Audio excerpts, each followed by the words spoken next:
Assalamualaikum warahmatullahi wabarakatuh.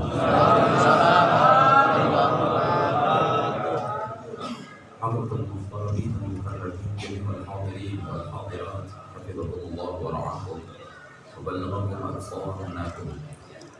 Para hadirin yang senantiasa insyaallah dalam naungan inayah Allah, dalam naungan rahmat Allah, senantiasa insyaallah dikaruniai taufik Allah Subhanahu wa ta'ala, yang Allah ta'ala berikan kita semua di tempat yang mulia ini tidak lain karena mengenal jasa Nabi Muhammad sallallahu alaihi wa ala alihi wasallam kepada kita dan kepada umat ini. Semoga berkat majelis yang mulia ini sehingga kita saling bertatap muka, walaupun mungkin tidak kenal nama, paling tidak kenal muka.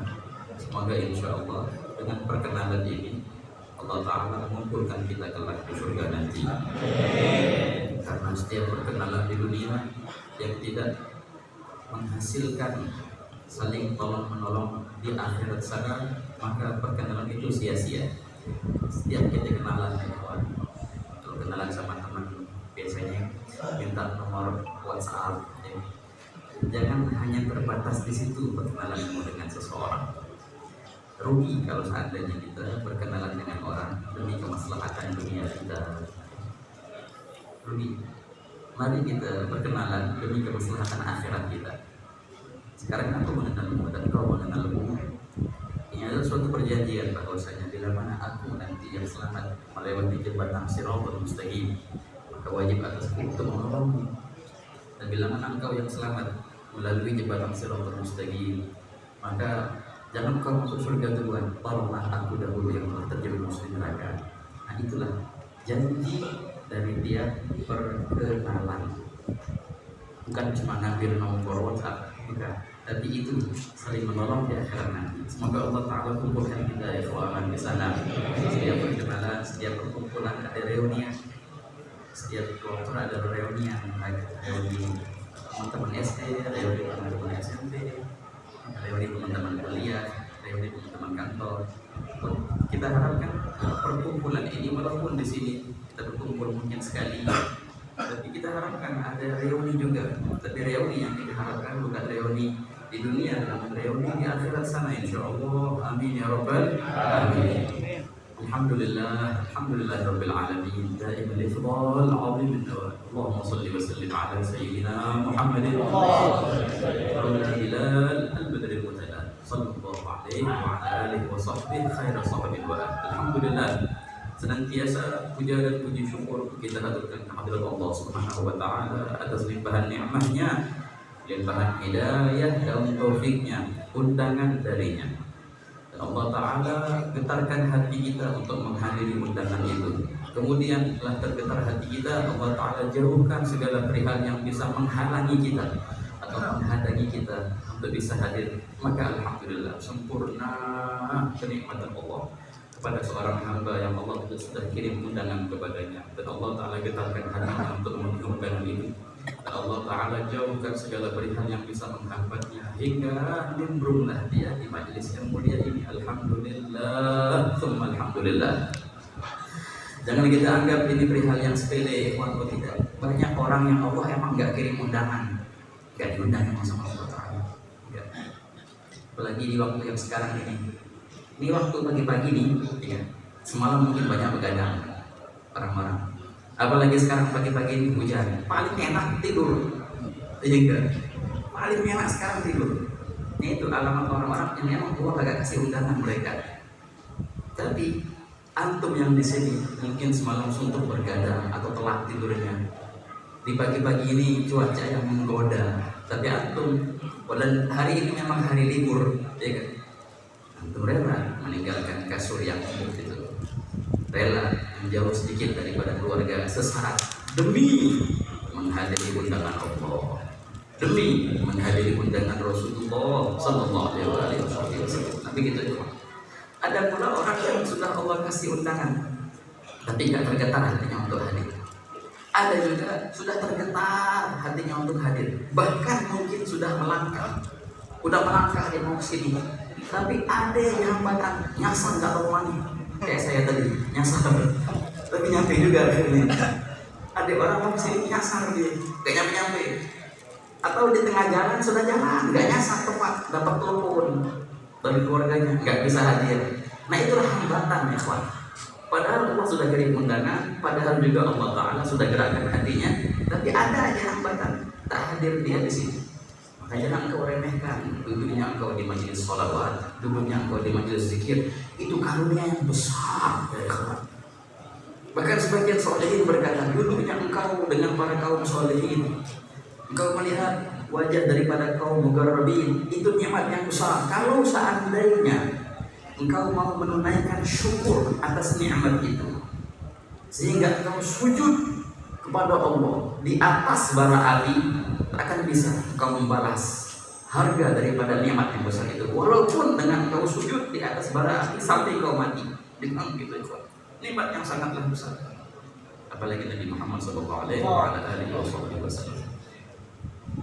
junjungan yang paling mulia, yang mana masya Allah di sini bagi sangat tersanjung, sangat tergetar hati masya Allah ketika disebutkan nama baginda antum. Saya kompak salawat ala Nabi Muhammad. Getaran hati dari seorang hamba ketika dia mendengar nama Rasulullah SAW itu juga perihal yang agung ya kawan. Diharapkan hamba itu insya Allah akan mendapatkan syafaat nanti di hari kiamat. Dan memang di hari syafaat, di hari kiamat nanti semua orang akan mengetahui siapa sosok Nabi Muhammad SAW. Allah akan merayakan, Allah akan beritahu siapa nih Rasulullah, siapa kekasihnya itu. Di dunia banyak orang yang gak kenal mereka, tapi namun di hari kiamat nanti di padang mahsyar Allah Ta'ala kirim manusia itu. Pertama-tama kemana? Ke Nabi Adam dulu. Adam, tolong kami, engkau ini orang tua kami, semua kami merujuk kepadamu dari segi nasab. Beliau bilang nafsi-nafsi, sendiri-sendiri deh, Anda juga banyak problem, kata Nabi Adam. Pindah ke Nabi Nuh, ayo tolong kami, sama juga jawabannya nafsi-nafsi. Kita akan pindah ke Nabi Ibrahim, dan semuanya, bukan cuma Muhammad Rasulullah aja, semuanya ikhwan, semua manusia digilir, ikhwan, digiring sama Allah Ta'ala ke Nabi Ibrahim AS. Apa yang terjadi? Sama juga jawabannya nafsi-nafsi. Dan terakhir ke Nabi Musa, kemudian ke Nabi Isa, dan akhir kali ke Nabi Muhammad SAW. Ketika itu baginda berkata dan menjawab, Ana-lah, akulah orang yang kalian cari, kata Rasulullah.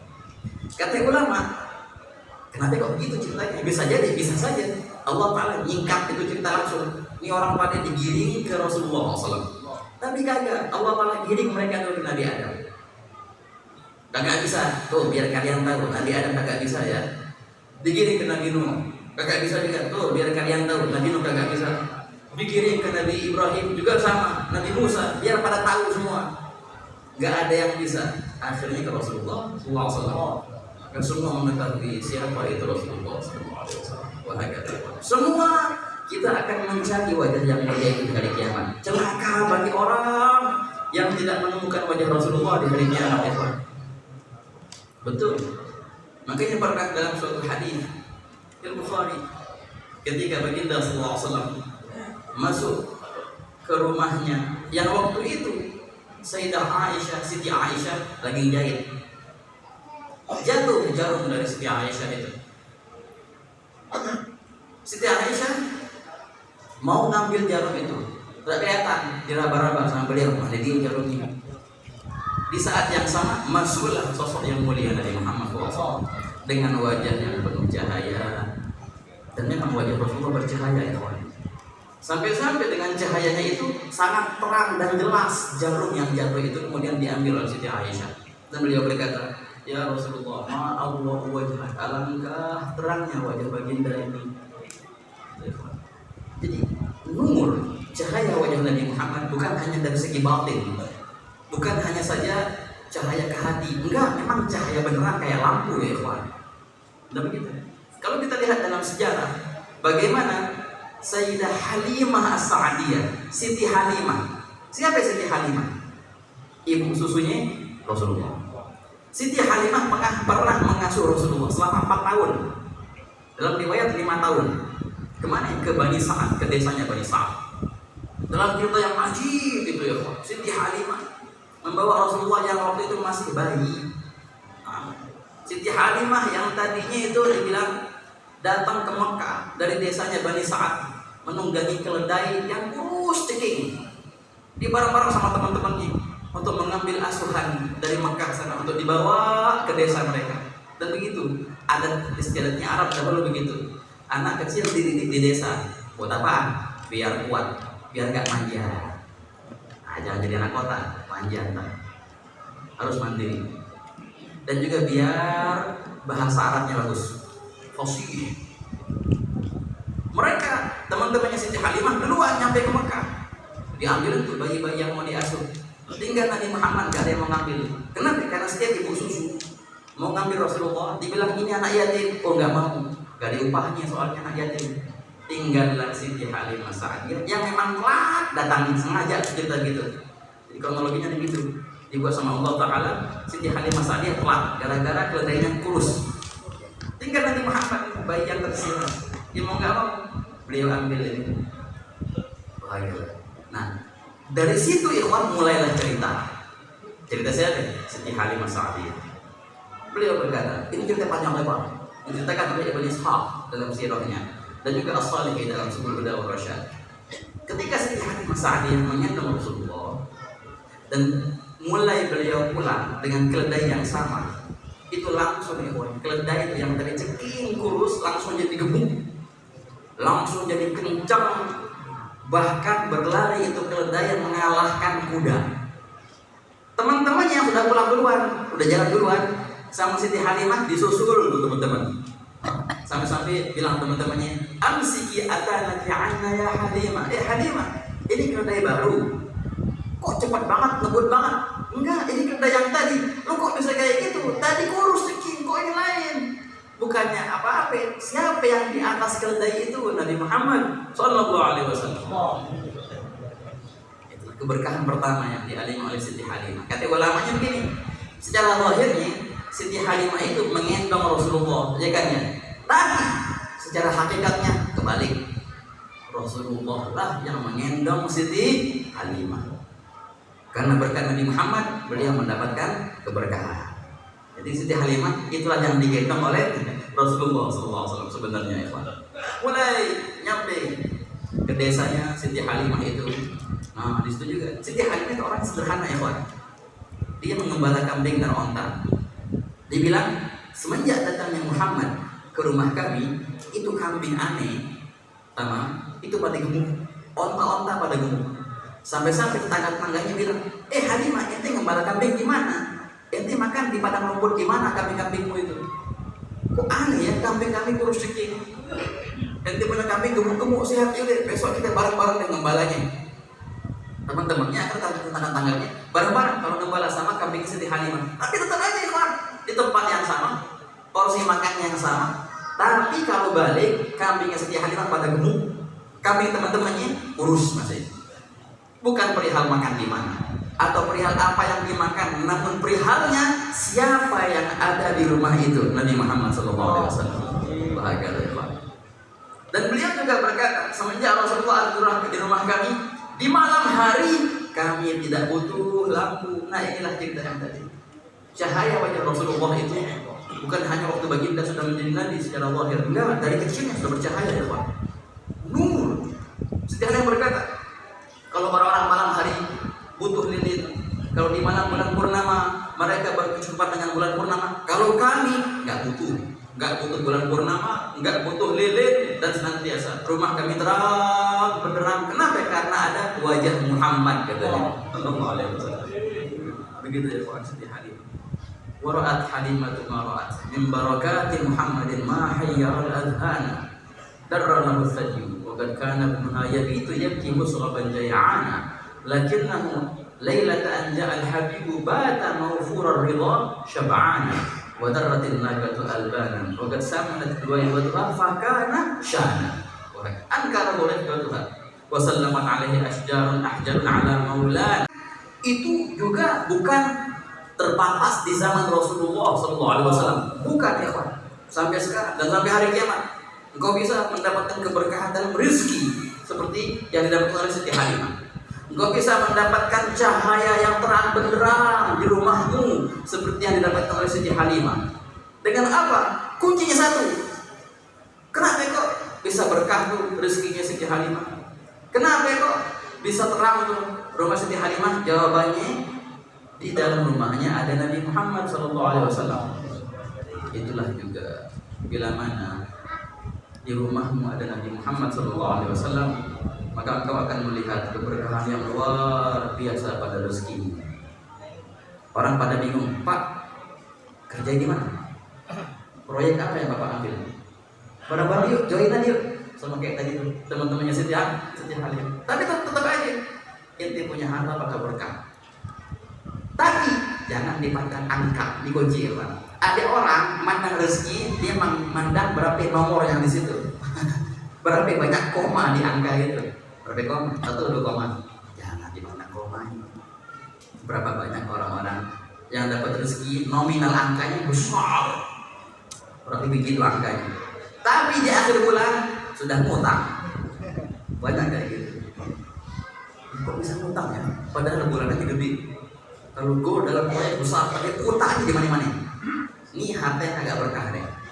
Tapi ada orang yang kerja biasa, sederhana, dapat bulanannya nggak sebesar yang gitu, nggak ada koma malah, atau koma cuma 1. Tapi sampai akhir bulan tuh harta masih ada, lebih malahan, bahkan dia ngutangin orang. Nih namanya keberkahan. Kalau nyari suatu harta, jangan cari nominal angka saja, cari juga di balik itu ada keberkahan ya.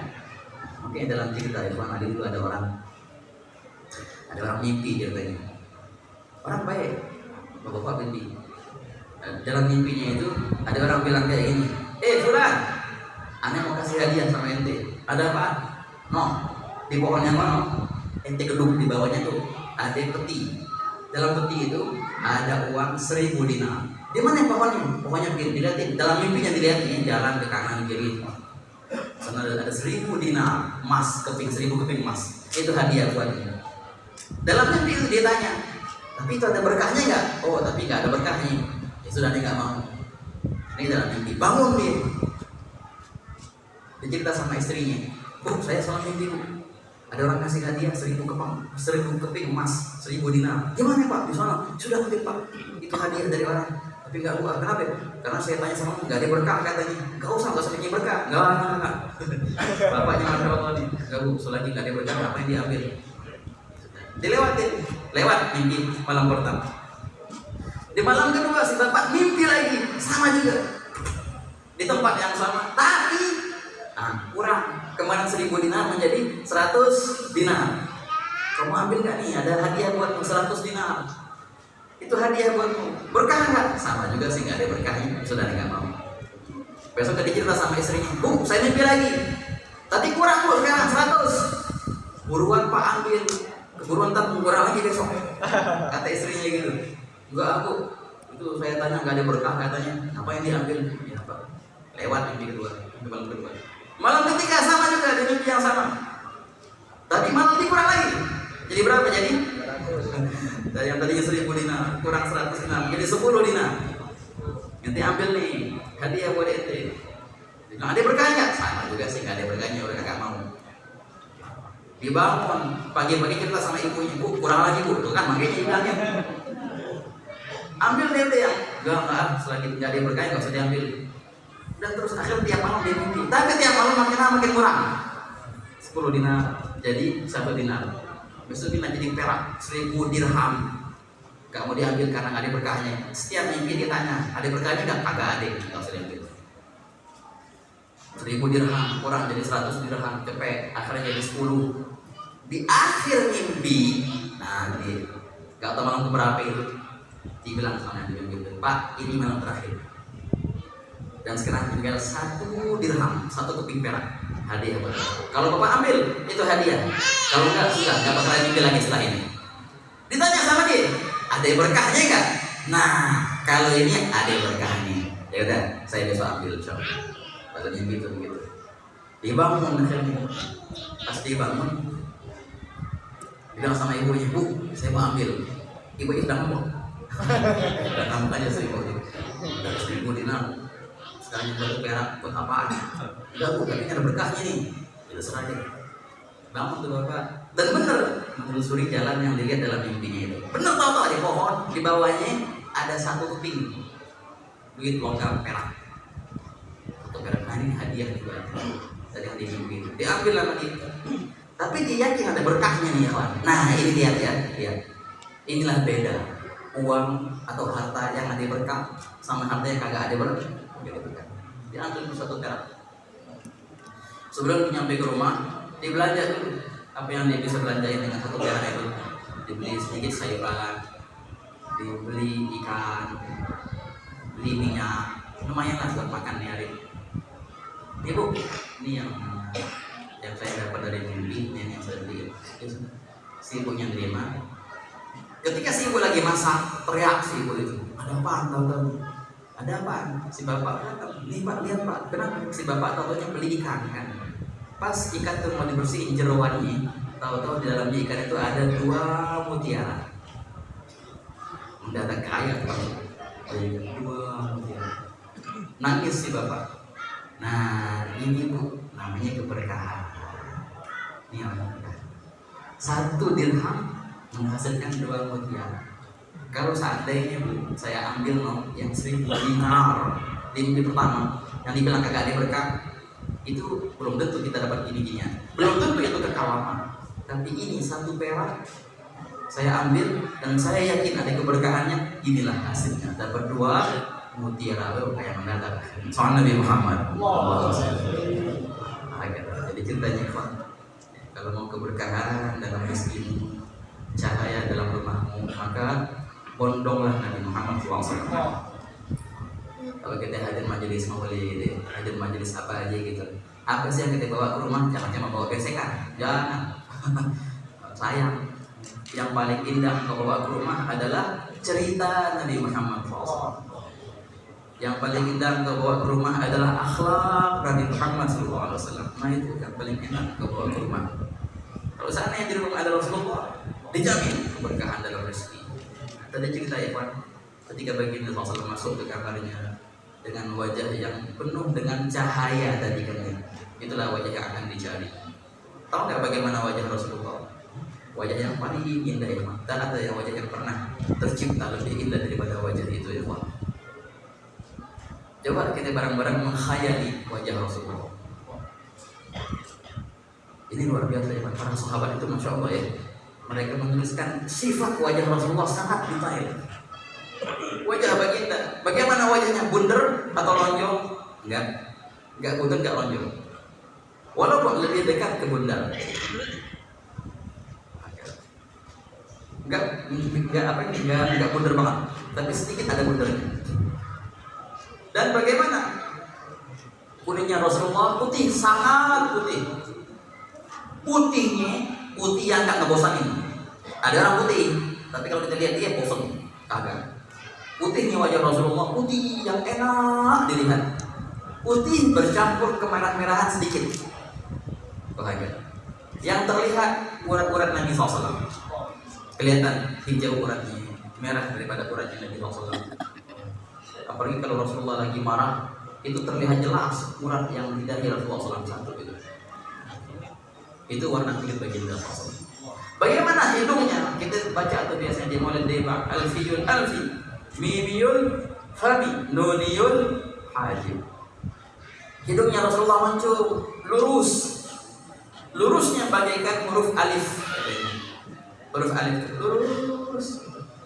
Enak lihatnya, lurus. Hidungnya Nabi SAW. Mimiyul fami. Bibirnya Rasulullah kayak huruf mim. Gimana kalau tulis huruf mim? Bukan yang ke bawah, bukan, yang ke samping begini. Kata sahabat itu melambangkan tipisnya bibir Rasulullah SAW dan senantiasa senyum kan dia senyum. Berkata Sayyidina Jabir bin Abdullah, baginda Nabi itu tidak pernah senyuman terpisah daripada bibirnya. Dan berkata Sayyidina Jabir bin Abdullah al-Bajali, Ma ra'aitu wajha Rasulillah illa wa tabassama fi wajhi. Tidak pernah aku berpapasan dengan wajah Rasulullah melainkan dalam keadaan senyum. Itu dari Muhammad SAW. Senyum terus. Bahagia. Bagaimana alisnya Rasulullah? Nuniyul hajib. Alisnya Rasulullah sangat melengkung, kayak huruf nun. Nun tapi dibalik. Gimana itu nun? Nun kayak gini kan? Titiknya itu dia mata. Kelopak matanya Nabi Muhammad SAW yang putih sangat putih, yang hitam sangat hitam. Gitu. Dan bulu matanya Rasulullah SAW panjang dan lentik bulu mata Nabi SAW. Dan alisnya Nabi SAW dibilang tebal juga kagak, dibilang tipis kagak, pas banget. Nyambung gak alis Nabi? Ini ada khilaf antara sahabat. Ada sahabat yang bilang alisnya Nabi nyambung. Ada yang bilang enggak nyambung. Kata ulamanya begini, kalau ente lihat dari jauh enggak ketara nyambungnya. Tapi kalau ente lihat dari dekat, oh nyambung, tahu. Itulah alis Nabi Muhammad SAW. Bagaimana janggutnya? Janggut Nabi SAW. Tapi di pipinya kosong, enggak ada rambut. Hanya dicampang ke sini dan di bawah janggut. Agak panjang banget enggak juga. Tipis banget kagak juga, segenggaman katanya. Dan bagaimana rambut Rasulullah SAW? Rambut Rasulullah kayak rambut apa ya? Rambut keriting, keribu, agak lurus, enggak juga. Kata sahabat, rambutnya Rasulullah itu bergelombang, gitu. Kadang-kadang Rasulullah rambutnya itu panjang, dan paling panjang yang pernah baginda panjangkan rambutnya sampai pundak itu pernah, tapi jarang gitu katanya. Seringkali rambutnya Rasulullah seperti biasa, kadang-kadang sampai pertengahan leher. Kalau Rasulullah SAW nyisir, nah tuh bayangin ini ya, Rasulullah itu orangnya demen wangi-wangian. Kalau rambutnya senantiasa basah dengan minyak, kata sahabat, dan nggak tanggung-tanggung. Kalau kita pakai minyak rambut gimana caranya? Kita tuangin di tangan ya, tidak usah kita pakai ke rambut. Kalau Rasulullah kagak, itu minyak dituangin langsung di rambut. Banyak artinya Rasulullah kalau pakai minyak rambut, banyak. Dan senantiasa rambut baginda rapi. Kata sahabat, Rasulullah itu tidak pernah berpisah dari dua perihal. Yang satu dari siwak, kemana-mana bawa siwak. Yang kedua sisir. Bayangin nanti, kemana-mana bawa sisir, dikantongin. Kantong Rasulullah tak pernah kosong dari dua itu, siwak dan senantiasa rambutnya rapi kelihatan. Nggak pernah rambutnya kelihatan kusut, nggak pernah. Rapi terus rambut Nabi SAW. Itulah rambut Nabi SAW. Matanya jelas dan enak dilihat. Kata sahabat Hasan bin Thabit, "Khuliqta mubarra'an min kulli 'aib, ka'annaka qad khuliqta kama tasha'u." Ya Rasulullah, engkau ini tercipta sangat sempurna, postur wajahmu sangat sempurna, seakan-akan engkau sendiri yang memesannya. Misalnya ada pilihan, mau mata yang kayak gimana? Mau kayak gini. Mau hidung kayak gini, mau kayak gini. Seakan-akan bagian sendiri yang memesannya. Saking sempurnanya. Kata ulamanya, seindah-indah wajah yang engkau khayalkan, ketahuilah Rasulullah lebih indah beribu-ribu kali dari wajah yang engkau khayalkan itu. Sallallahu alaihi Muhammad. Allahumma shalli. Kalau Nabi Yusuf diceritakan ganteng, ketahuilah ikhwan, Allah Ta'ala menurunkan keindahan wajah ke bumi ini 100%. Nabi Yusuf dapat berapa persen dari 100 itu? 100 tuh diambil 1/100. 1 itu dibagi 3. Nah, sepertiga dari 1 itu 0,3 dari 100 artinya. Itulah bagian Nabi Yusuf alaihissalam. Sepertiga dari 1 dari 100.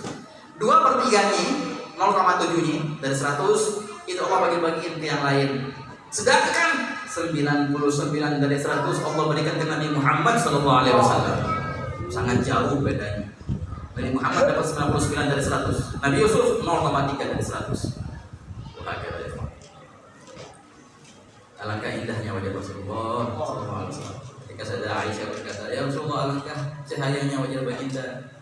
Baginda berkata, "Celaka bagi mereka orang yang tidak menemukan wajah ini di hari kiamat nanti." Ya Aisyah, siapa? Itulah orang-orang yang bila mana disebutkan namaku, dia tidak mau bersalawat kepadaku. Sallallahu Nabi Muhammad. Harapan yang besar bagi mereka orang yang bergetar hatinya untuk salawat kepada Rasulullah.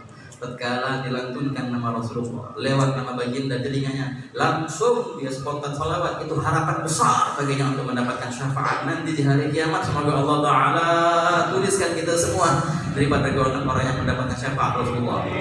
Semoga Allah Ta'ala taburkan butiran dan bibit cinta kepada Rasulullah di hati kita, sehingga kita bisa membawa pulang Rasulullah ke rumah kita dari majelis ini, sehingga Allah Ta'ala melimpahkan keberkahan dalam rezeki kita. Allah Ta'ala turunkan cahaya ke lubuk hati kita, cahaya dunia, dan cahaya itu yang akan membimbing kita ke surga nanti insyaallah. Amin ya rabbal alamin. Allahumma ya man wafaqa ahlil khair wa'anhum alaih, taufiqna Allahumma lil khair wa'inna alaih, masjidil hijab bainana wa baina Nabi Muhammad sallallahu alaihi wasallam, irfa'il hijab waftahil abwab wa qribna ilaika aqrab min gawsika ya Fattah ya Wahhab wa adikna lazzatul munajat wa khitab ya Karim ya Tawwab. Wa sallallahu ala sayyidina Muhammadin wa ala alihi wa sahbihi wasallam. Alhamdulillahi rabbil alamin. Wassalamualaikum warahmatullahi wabarakatuh. Masya Allah, luar biasa. Begitu indahnya sosok Rasulullah yang dilukiskan oleh guru kita Habib Ahmad.